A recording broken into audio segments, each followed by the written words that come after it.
Bonjour Sandrine Rousseau. Bonjour. Et merci d'être avec nous ce matin sur France Info. On va parler avec vous de l'avenir de la gauche à l'approche de l'élection présidentielle. On va parler de ce que feront donc les écologistes en vue de ce scrutin. Mais évidemment, on va d'abord parler des conditions climatiques de cet été qui est effectivement hors norme, été marqué par les feux. Sébastien Lecornu et 6 ministres attendus en Gironde aujourd'hui. 42 000 hectares brûlés dans l'incendie de Somos fin juillet. Pour ces territoires précisément, quelle doit être, selon vous, l'urgence ? Mais l'urgence, c'est de penser l'adaptation, la diminution du risque pour les prochaines fois, puis surtout de reconstruire et d'indemniser les personnes. Moi, je pense que ce qu'on a vécu cet été devrait être une alerte extrêmement grave sur l'effondrement qui commence. Et en fait, là, on fait comme si tout continuait comme avant. J'ai entendu les annonces budgétaires de Sébastien Lecornu qui dit que bon, il va geler les retraites des pensionnés. Mais en fait, il y a pas dans son budget, il y a rien sur ce qu'on a vécu cet été. Et pourtant, ce qu'on a vécu cet été est une alerte majeure et massif que l'effondrement a commencé. Et donc, soit on réduit les émissions de gaz à effet de serre de manière massive et on adapte, soit on accélère la crise et on aggrave la situation. Et en fait, je trouve qu'on est dans une forme d'indigence du gouvernement depuis le début de cette crise qui me questionne vraiment. C'est-à-dire qu'on s'est questionné sur les Canadair, etc. Mais à la fin, au-delà des Canadair, quelle a été la réaction du gouvernement sur la crise ? Pardonnez-moi, qu'aurait-il dû dire, qu'aurait-il dû faire face à ces incendies, face à l'urgence ? Le Premier ministre espagnol, par exemple, a annoncé un plan national et a proposé à son Parlement un plan national de protection des personnes et de mise en sécurité des personnes. Nous, on n'a rien eu. Il n'y a pas eu la moindre annonce du fait qu'on allait revoir les cours d'eau, réaménager les petits cours d'eau, qu'on allait développer les zones humides, qu'on allait ralentir la circulation de l'eau pour faire en sorte que les sols absorbent davantage. Et au lieu de ça, on a une espèce de fuite en avant sur les méga-bassines dont on a montré que... On va parler de la sécheresse, de l'agriculture. Vous parliez de la gestion de la forêt, c'est effectivement un point important. Voilà ce que nous disait ce matin sur France Info Bruno Lafont, le maire de Biganos et président de l'association de défense de la forêt contre les incendies. Il faut que nous entretenions beaucoup mieux ce que nous faisions déjà par le passé et que nos anciens ont construit, ce sont les pare-feux. Il va falloir sacrifier un peu de forêt. Il vaut mieux consacrer un petit peu de biodiversité et un peu d'environnement pour pouvoir garder le reste. C'est une prise de position qui peut diviser par moments, notamment au niveau local. Est-ce que vous, les écologistes, vous êtes en faveur d'un débroussaillage, de sacrifier certains arbres pour en préserver d'autres ?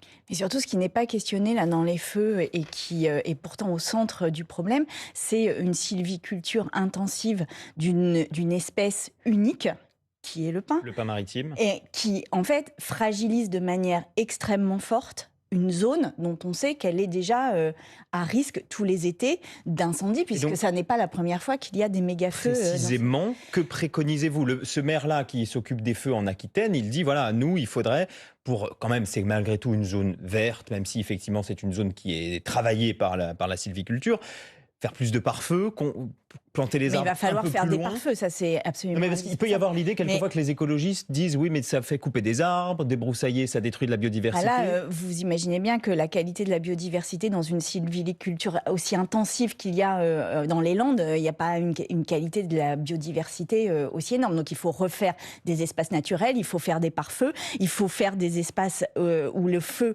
puisse s'arrêter. Et moi j'ai vu aussi que l'arrachage des vignes avait été un sujet, parce que les vignes étaient des zones de pare-feu en réalité. Et donc, il faut revoir cette volonté, en fait, d'avoir un modèle agricole, je vais le redire, mais de rentabilité absolue et qui ne tient pas compte ni des risques incendiaires, ni des risques sur la biodiversité. Et en fait, là, en l'occurrence, développer la biodiversité, c'est aussi protéger la forêt, faire des haies, multiplier les essences, faire en sorte qu'il y ait des espaces qui soient broutés par les animaux pour qu'il y ait des pare-feux qui ne soient pas faits avec des... C'est compliqué dans cette zone-là, quand même. C'est une zone on peut très bien le faire dans certaines zones. En fait, là, à un moment, on ne va pas mettre la réponse, ça n'est pas plus de sylviculture et de la mécanique.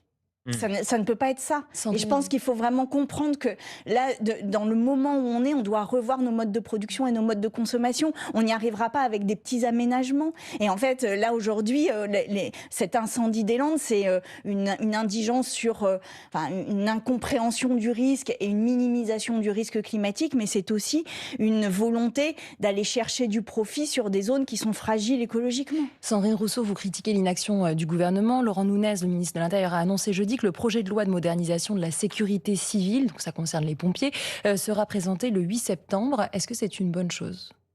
Bien sûr que c'est une bonne chose et on doit développer non seulement la sécurité civile, revoir aussi le nombre de pompiers qui peuvent lutter contre les feux. On doit aussi avoir, et à mon sens c'est un manque énorme de l'action d'Emmanuel Macron, une sécurité civile au niveau européen parce que les événements extrêmes climatiques, on le sait, les chercheurs le disent depuis des dizaines d'années. Les événements climatiques extrêmes vont se développer. Et donc, quand ce ne sera pas des méga-feux, ce seront des méga-inondations. Quand ce ne seront pas des méga-inondations, ce sera autre chose. Et en fait, il y a besoin d'avoir une sécurité civile européenne, une capacité énorme d'action qui puisse se déployer en un temps très court sur les pays qui en ont besoin. L'Espagne est actuellement frappée, la Grèce est frappée, même la Belgique est sous l'effet des feux. Enfin, je veux dire, là, aujourd'hui, on va avoir des événements qui touchent des pays qui n'ont pas l'habitude. Pardonnez-moi, mais au niveau budgétaire, on ne peut pas dire que l'État n'a rien fait. Laurent Nunez rappelait que le budget de la sécurité civile avait quasiment doublé en 10 ans.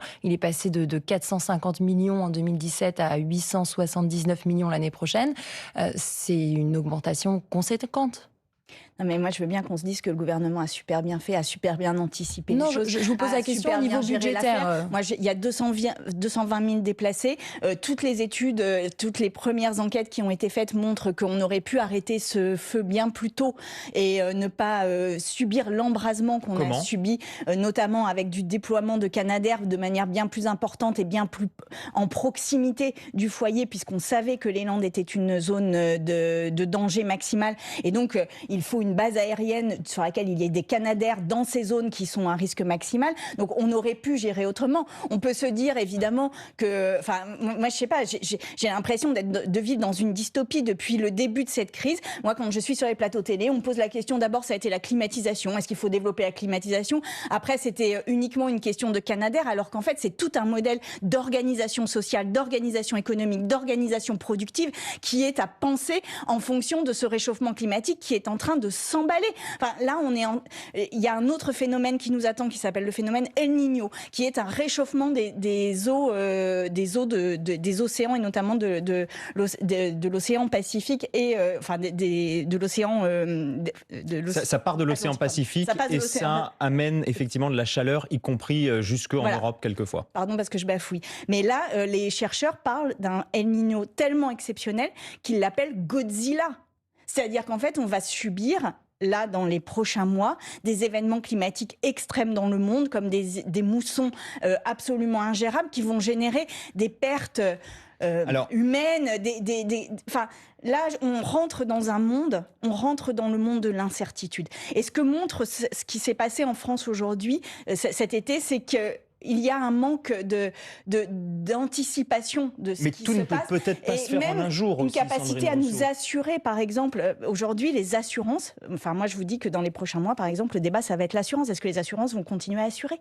Et alors là, qu'est-ce que vous préconisez, par exemple ? Mais l'État doit, par exemple, revoir le régime de catastrophe naturelle. Je l'avais déjà proposé dans un rapport et dans une proposition de loi sur le retrait-gonflement des argiles qui avait été adopté à l'Assemblée nationale, qui n'a pas été suivi au Sénat. Aujourd'hui, les assurances ne vont plus assurer. Si vous avez une maison qui n'est plus assurée, vous perdez toute l'épargne que vous avez faite durant votre vie. C'est extrêmement grave. Et en fait, on a l'impression qu'on prépare un budget comme si rien ne s'était passé. On est dans la fin d'un monde et il faut le comprendre. En fait, il faut l'affronter. Il y a aussi il faut avoir le courage de l'affronter. Vous avez parlé de méga inondations, le risque de méga inondations. Bon, on en a eu déjà des inondations très fortes l'année dernière, à l'automne dernier, effectivement, du côté de l'ouest de la France. L'ouest de la France qui aujourd'hui est très sec, avec des températures qui quelquefois ont dépassé les 40 degrés, notamment du côté du Poitou. Et c'est vrai que certains ont pu se dire, que ce soit des agriculteurs ou que ce soit de simples citoyens, ont pu se dire, si on avait stocké l'eau, ça vous fait sourire. Oui, parce que le stockage de l'eau, ça s'appelle les nappes phréatiques, ça s'appelle avoir une gestion de l'eau qui entretienne encore une fois les petits ruisseaux qui qui entretiennent les zones humides et faire des méga-bassines. Les méga-bassines, en fait, c'est des espèces de grandes piscines dans lesquelles l'eau chauffe et s'évapore bien plus vite que dans une nappe phréatique. Où est-ce qu'on pense que c'est ça la solution? Est-ce qu'il ne peut pas y avoir des endroits sur le territoire dans lesquels c'est moins nocif que d'autres? On entend les conséquences que ça peut avoir dans des endroits où les nappes sont vides, etc. C'est pas le cas partout. Est-ce que dans certains territoires, ça peut avoir un sens, peut-être pas des méga-bassines, mais d'avoir des formes de stockage d'eau? Mais partout, il y a des méga-bassines naturelles qui s'appellent les nappes phréatiques. En fait, je vous pose la question parce que le GIEC ou le BRGM disent que ça ne peut pas être la solution, mais que ça pourrait être une des solutions.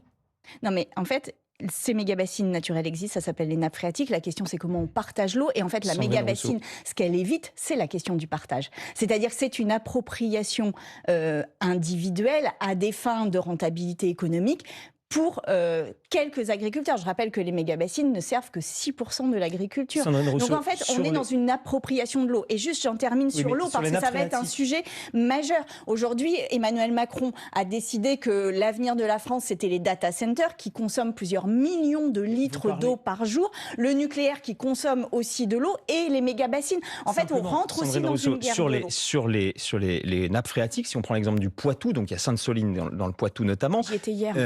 Ce sont des nappes phréatiques dont la durée dans laquelle l'eau séjourne, c'est 1 mois. Après, elle s'en va. Donc en fait, l'eau, elle ne reste pas dans ces nappes. Le marais Poitevin a été asséché pour partie en raison de l'agriculture intensive et de l'irrigation. Mais donc c'est faux que les nappes phréatiques ont une durée de recharge très rapide dans le Poitou? Dans la situation de crise dans laquelle nous sommes, ce ne sont pas quelques méga-bassines qui résoudront la crise agricole. C'est impossible. Il faut changer les méthodes agricoles. Il faut diminuer la quantité de maïs. Et pour diminuer la quantité de maïs, il faut aussi diminuer la consommation de viande. Je reviens là-dessus. Mais c'est absolument essentiel parce qu'une partie de ce maïs est destinée à la consommation animale. Et en fait, à un moment, si on ne modifie pas nos modes de production, y compris agricoles, alors nous n'y arriverons pas. Mais je veux aussi dire qu'il faut penser le revenu agricole. C'est-à-dire qu'il faut penser un revenu minimal agricole. Je regardais hier... Les agriculteurs ne peuvent pas vivre de leur travail. Aujourd'hui, et là on le voit depuis cet été, une partie des agriculteurs ne va pas du tout vivre de son travail. Si on versait un revenu minimal de 1 000 € aux agriculteurs, ça coûterait à peu près 5 milliards là. Pourquoi on ne verserait pas une aide exceptionnelle en matière de revenus agricoles? Mais un revenu ou une aide? Un revenu mensuel de 1 000 €, ça coûterait 5 milliards. Et en fait, là, dans la loi du plomb, parce qu'on nous a présenté plusieurs lois d'urgence qui n'ont absolument rien résolu à la crise agricole. Et dans la loi du plomb, il y avait une mesure qui était que les agriculteurs ne peuvent vendre à un prix qui est que s'il est supérieur à leur prix de production. Cette mesure a été supprimée par le Sénat. Je n'ai pas entendu les agriculteurs se plaindre de cela. Pourquoi? Moi, j'étais hier dans le Poitou. La coordination rurale est venue m'empêcher de parler. On a trouvé une solution pour que j'aille faire ma conférence ailleurs. Mais en fait, ils s'en prennent aux écologistes au moment où les écologistes sont au contraire leurs meilleurs alliés en matière de revenus. Est-ce que vous pouvez quand même entendre que pour des agriculteurs, quand vous leur dites en fait, on va vous donner en quelque sorte une allocation, ça peut être inentendable?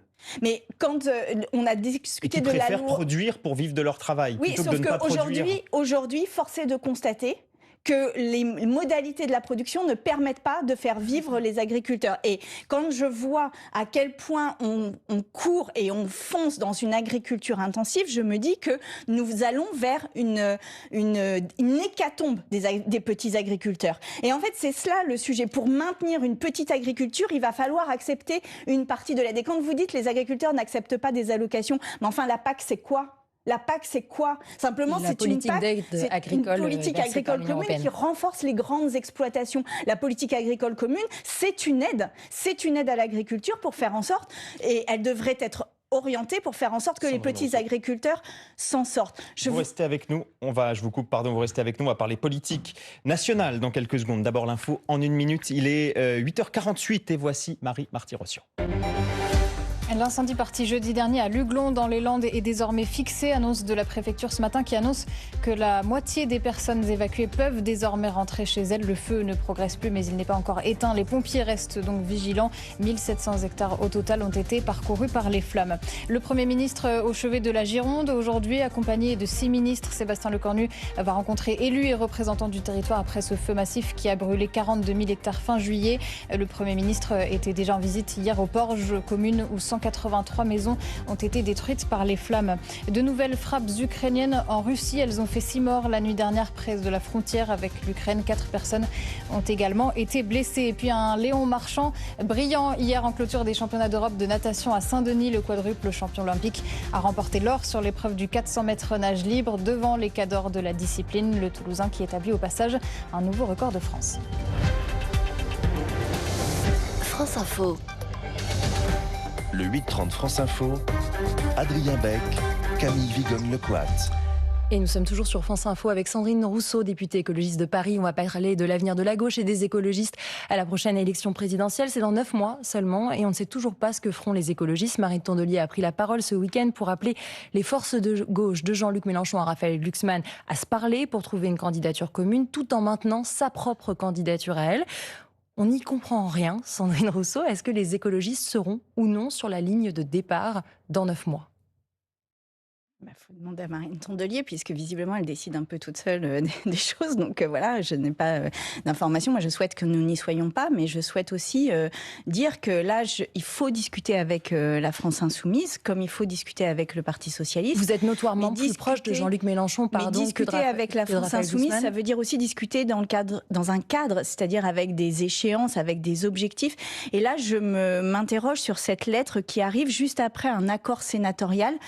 Donc sur les élections sénatoriales, qui va renforcer la gauche dite non mélenchoniste. D'ailleurs, je ne sais pas tellement ce que c'est cette gauche non mélenchoniste, parce qu'on ne sait pas tellement quelles sont leurs propositions et leurs lignes forces. Mais en tous les cas, les socialistes, place publique. Oui, mais quelles sont leurs mesures? Quelle est l'analyse de la situation, par exemple sur la sécheresse? Moi, j'ai pas entendu la gauche non mélenchoniste là sur la sécheresse, sur l'effet de rupture avec le système économique de croissance productiviste qu'on doit mettre en place. Ils ont des propositions qui ne sont peut-être pas les vôtres.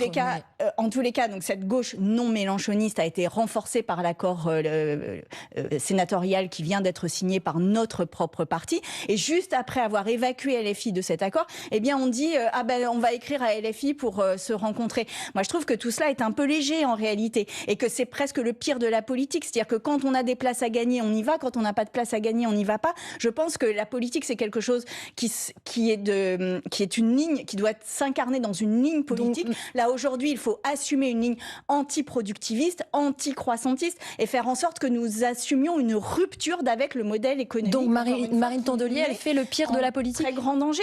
Je ne dis pas qu'elle fait le pire de la politique, je dis que je ne comprends pas sa ligne. Et vraiment, je ne la comprends pas. Au plus exactement, je trouve qu'elle occupe le terrain jusqu'à ce que les socialistes trouvent leur candidat et le désignent. Et qu'en fait, c'est une manière aussi de tenir des militants écologistes qui, pour certains, sont tentés d'aller soutenir LFI parce qu'il y a un programme plus clair, en fait, que dans la social-démocratie telle qu'elle est actuellement et dont on ne comprend pas complètement la ligne. Quand on vous écoute, on se dit que vous êtes prête à faire la campagne de Jean-Luc Mélenchon. Non, mais moi, je suis prête à ce que je veux que la gauche gagne. Je veux que la gauche gagne et je veux pas que ça soit une gauche d'accompagnement d'un système de croissance. Je veux que ce soit une gauche qui comprend les enjeux sociaux majeurs, les enjeux écologiques majeurs qui sont face à nous. Qu'enfin nous nous affrontons à ce défi inouï qui est face à nous, qui est que le réchauffement climatique est créé par l'homme et que donc nous avons tous les moyens de le réduire et de nous adapter à condition d'y mettre les moyens. Que la crise sociale est créée par le système économique que nous avons actuellement et que nous avons tous les moyens de le faire.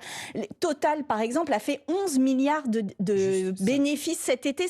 Total, c'est l'entreprise qui nous met le plus en danger. C'est une des 5 majors de production du pétrole. 11 milliards de bénéfices. Il n'y a pas une annonce de taxation de ces bénéfices. Total, qui, on rappelle, a aussi effectivement bloqué les tarifs de son carburant en faisant du bénéfice. 11 milliards. Ces gens ne veulent pas notre bien, ils veulent notre argent. Il faut le comprendre. La ministre de la Transition écologique, Monique Barbu, ce matin dans Libération, dit « Je dois reconnaître que Jean-Luc Mélenchon est celui qui intègre le plus la question du climat dans ses propositions économiques et sociales ». Vous êtes d'accord avec ça, en fait ? Mais moi, je pense qu'aujourd'hui, à gauche, Jean-Luc Mélenchon a un programme qui s'affronte à ce défi écologique, Mais qui encore une d'autre, fois en fait? complexe et difficile, mais qui est absolument indispensable. Et Mais qui d'autre à gauche? c'est toute la question. Donc ce C'est sera toute la Jean-Luc Mélenchon? question, en fait. Et moi, j'entends que le Parti socialiste fait une primaire qui n'a que comme seul objectif de se distinguer de LFI. À la fin, je leur dis, mais là, on vient de passer une crise climatique énorme. Quelles sont vos propositions? Je n'ai pas entendu le Parti socialiste en avoir la moindre. Merci beaucoup Sandrine Rousseau, députée écologiste de Paris, d'avoir été avec nous ce matin sur France Info. Merci Camille Vigonne-Lecoat. Le Nouvel Obs, restez avec nous.